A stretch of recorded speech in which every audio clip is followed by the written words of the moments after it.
You know that I'm about tradition. But today we're combining tradition with fast food. Hopefully it's good.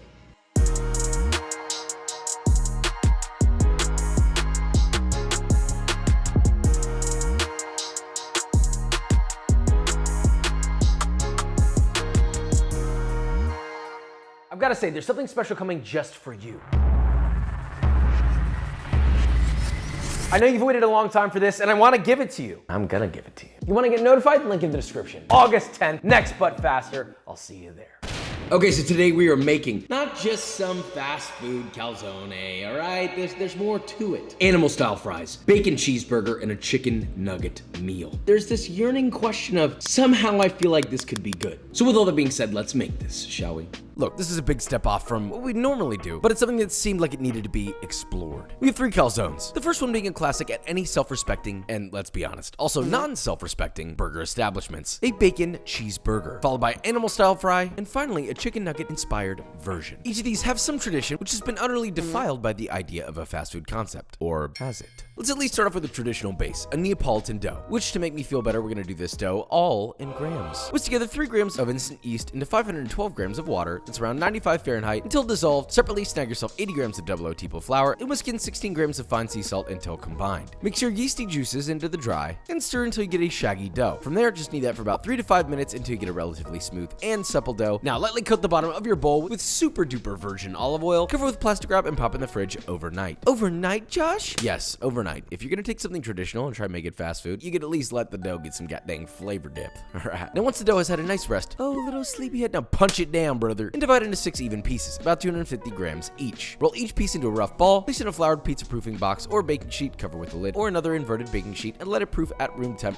for 3 to 4 hours. Wow, well, since that has some time to proof, instead of playing Fortnite until your retinas burn out of your skull, let's get to work. If you're going the burger route, let's begin with our patties, which in this context feels only correct in the form of my meatballs. In a large bowl, add 1 pounder or 450 grams of ground beef, half a cup or 36 grams of panko breadcrumbs, 1.5 teaspoons or 10 grams of fine sea salt, half a sweet onion, finely chopped. Mix and knead until thoroughly combined, and you want it to be a bit tacky and bouncy. Bouncy, tacky meat. You know everyone's favorite pastime. Now, line a baking sheet with parchment, grease it up, then using a cookie scoop, scoop out as many pieces of your meat onto the baking sheet. Once that's done, roll each chunker into a perfect little ball all the way down your sheet. Organize them nicely. You should be able to fit all of them onto one tray. Now, pop that into an oven set to 400 degrees Fahrenheit, ideally on convection if you have it, for 16 to 18 minutes, or until a beautifully brown crust is formed around fully cooked yet juicy meatballs. Now, moving on to the sauce. Let's make a quick point. This is not and never should be called a tomato sauce. And I'm not just saying that for the Italians, okay? It's gonna seem wrong until I make it right. And even then, it might seem a little weird. Right, medium sauce pot. Add 2 tablespoons or 16 grams of olive oil. Turn it to medium heat. Once hot, add in 5 cloves of rough chopped prosciutto, 4 cloves of thinly sliced garlic, and saute just until fragrant and lightly toasted. About 1 to 2 minutes. Then add a 6 ounce or 170 gram can of tomato paste. Saute till it starts to caramelize, about a minute. Then add 2 tablespoons or 24 grams of sugar. Yeah,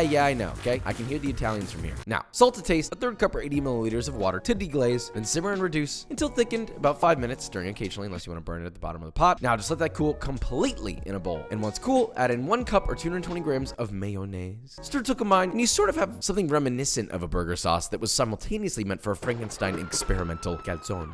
The rest of the burger elements are, of course, bacon and cheese, and you could add any other elements you want. So let's go ahead and make our other fillings next. All right, animal style fries. I actually use the exact same recipe from my In-N-Out animal style fries but better video, link in the description for that. See, you like that plug? It's pretty good. But to put it simply, it of course is russet potatoes cut through this thing, which I impulse bought, so matchsticks. Soaked in a light brine, drained, dried off, lightly fried, drained again, oil temperature increased, and fried again until crispy and lightly golden. Pulled out, hit with salt, and of course the massive, iconic, fan favorite In-N-Out spread. Which, by the way, let me just take a second to say thank you so much for all your love and respect that you guys give, not just to me, but these recipes. And not only are you making them, but they've become regulars in your home. It just means the world to me, really. I love you so much. Big kiss. Now, bowl, mayo, ketchup, Dijon, Worcestershire, sire sauce, chives, 1 diced bagel, 1 caramelized onion, garlic grated, salt and pepper to taste, whisk until combined, and cried tears of In-N-Out spread joy. Angels singing from afar, trumpets blasting in air. This is a sauce. Although, not usually for a calzone. Hopefully it's not awful. Okay, next and final, a chicken nugget combo meal. Look, let's just do this without holding back. Starting with everyone's least favorite, the slaw. Half a head of green cabbage, very thinly sliced. If you want to use a mandolin death trap, feel free to. Follow with 2 carrots grated, half a bunch of chopped chives, thinly sliced, 1 clove of garlic, grated, the zest and juice of 1 lemon. That's a 1/4 cup or 60 milliliters of buttermilk, I swear. Salt to taste, 1/2 cup or 110 grams of mayonnaise, pepper to taste. Not sure why I segmented the salt and pep there, but anyway, toss together and slaw. Wow. Now for the sauce, I figured we could roll with essentially a cane sauce, which is 3/4 cup or 150 grams of mayo. God, just an unreasonable amount of mayo in this episode. 5 tablespoons or 90 grams of ketchup, 1.5 tablespoons or 18 grams of Worcestershire sauce. Woo, got it there. Salt to taste, 3 cloves of garlic grated, fresh pep to taste, whisk together, and that's quite literally it. The chicken recipe is pretty basic. 1.5 pounds or 680 grams of chicken thighs, boneless and skinless, cut into bite-sized pieces. In a small bowl, add 3 tablespoons or 32 grams of kosher salt, 1.5 teaspoons or 7 grams of MSG, 3/4 teaspoon or 2 grams of sugar, whisk together till combined, and season your chicken generously with your cure, and let it sit for about 7 minutes. Cover with plastic wrap at room temp to very lightly cure. For the dredge, 2 cups or 300 grams of all-purpose flour, 2 tablespoons or 21 grams of garlic powder, 1/2 teaspoon or 2 grams of MSG, 2 teaspoons or 6 grams of paprika, 1 tablespoon or 11 grams of powdered sugar, a touch of salt to taste, mix together till combined. Then in a separate bowl, make your dredge with 2 eggs and 1 cup or 240 milliliters of whole milk, whisk until combined, and dredging these works like this. Each piece of chicken will first get tossed in a light coating of your flour mixture, shake off the excess, coat in your egg mixture, then back into the flour to coat completely edge to edge. Once it looks nice, place on a baking sheet and repeat with all of your nugget. And the rest is simple. In batches, fry your chicken in a pot of vegetable oil set to around 350 Fahrenheit, and do me a favor, as I've said, please don't fill your pot above halfway with oil. This isn't even about a Papa Kiss, all right? It's about your safety, pal. And if you don't care about your safety, then maybe don't make chicken nuggets. Remove your chicken nuggets from the oil, place in a wire rack, and hit them with salt to taste. Okay, we're ready. It's time to assemble. Pull a piece of proof dough, place it on a generously floured work surface,